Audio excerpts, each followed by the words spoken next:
Cost management is a wallet or a credit card. And then we get into quality management, which is fitness for use. So just have an image of stars, 5 stars, or a rosette. You know, those rosettes that show quality? Have that in the back of your mind, because quality is fitness for use, conformance to requirements, customer satisfaction, and Kaizen, change for the better. Quality focuses on these things.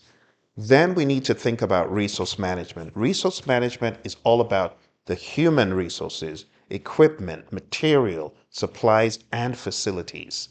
And when you understand these dimensions, it becomes clearer what you as a project manager do.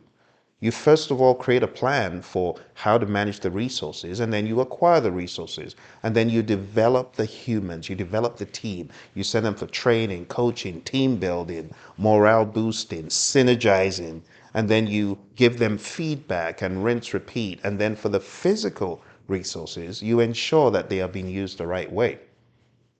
And the metaphor, as far as resources are concerned, I think about two hands holding the planet, because resources are precious. So have that as a metaphor in the back of your mind.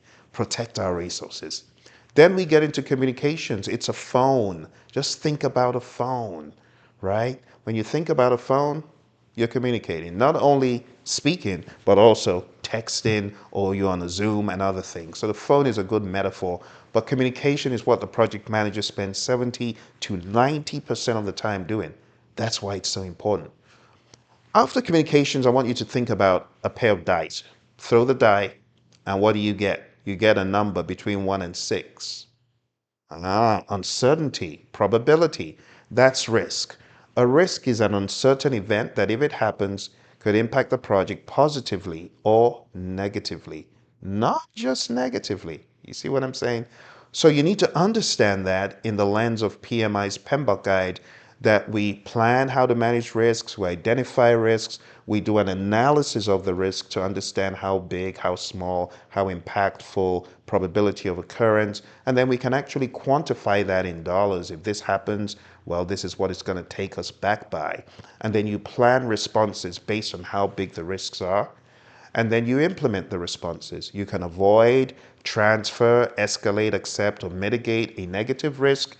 And for a positive risk, you can exploit, you can accept, you can share, you can enhance, you can escalate, you see. So we have easy as a mnemonic for positive, EASEE, and we have A-team as a mnemonic for the negative.